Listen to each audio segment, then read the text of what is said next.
The disheartened men dutifully sabotaged their weapons and marched out, with rifles, canteens, bayonets, and a belt of ammunition each. Men much older than Pacheco trudged along with tears streaming down their dusty, blood-caked faces as they carried out the dreaded orders. The young soldier brushed aside his wavy, dark hair, untrimmed for long enough to hang over his sweaty brow, adjusted his gear, and moved forward.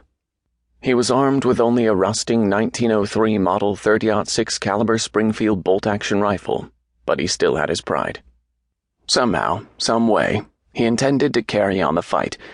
He was not about to willingly surrender himself to the Japanese.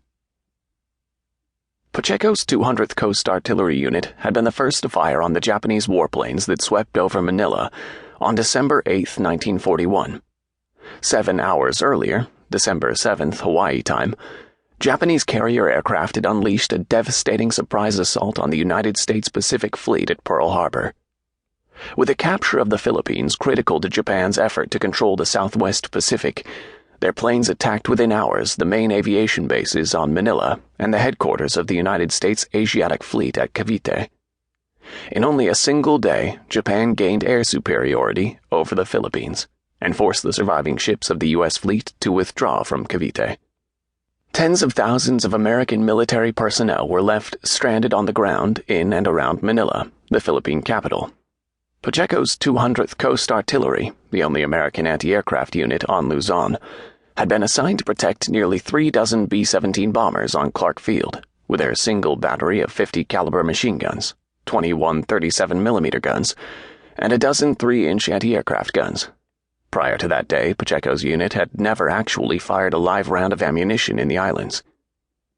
Yet since firing that first shot at the Japanese on December 8th, Pacheco's anti-aircraft regiment had expended some 40,000 rounds in the months that followed. They had been credited with destroying 86 Japanese aircraft, a proud accomplishment, but not nearly enough to save the Philippines. The 200th Coast Artillery, formerly the 111th Cavalry of the New Mexico National Guard, had arrived in the Philippines in August 1941. The unit was composed of 1,800 artillery specialists, more than half of whom were New Mexicans from Spanish-speaking border and mountain communities that used little English. The New Mexico National Guard, the oldest continuously active militia in the United States, dating to 1598, had participated in the Mexican War, the Civil War, and the Frontier Indian Wars. New Mexico's militiamen had charged up San Juan Hill with Teddy Roosevelt's Rough Riders, had ridden against Pancho Villa's Banditos south of the Rio Grande, and had served in France during World War I. Now hundreds of these proud men were moving out, overwhelmed, while other anti-aircraft batteries continued firing back at the approaching enemy. Its companies were widely scattered, hanging on to what little ground they could still hold. Pacheco, a battle-wise veteran after 4 months of hell on Luzon, knew that the last stand of the 200th would be short-lived. He had heard others whisper the word surrender. The heavily reinforced Japanese troops sweeping down the Bataan Peninsula had pounded the dug-in Americans with blistering air and artillery fire for days. The Japanese had broken through Allied lines on April 7th, and the following day, the senior commander on Bataan, Major General Edward P. King, had seen the futility of further resistance. He began offering plans for capitulation. As they hustled along, Pacheco tried to offer encouragement to some of the younger men in his headquarters battery. Several of his hometown companions from Deming, New Mexico, Angelo Secularis, Lawrence Buddy Byrne, and Jim Huxtable, had been wearing high school graduation caps and gowns just months ago. By August 1941, these fresh-faced boys on the cusp of manhood had been selected for overseas duty in the Philippines by virtue of their reputation as the best anti-aircraft regiment in the U.S. Armed Forces.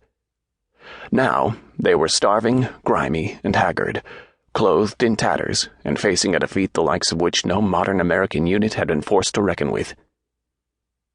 In early 1941, the 200th had trained at Fort Bliss, the Army's second-largest installation, headquartered in El Paso, Texas. There, Pacheco had met 16-year-old Catalina Katie Valles, an attractive girl with green eyes and long, dark brown hair. The two were soon an item, and even began dreaming of a future together, against the wishes of her father because she was so young. Pacheco's plans took a sudden detour with the selection of the 200th for overseas assignment. He promised Katie he would be gone only a year. When he returned...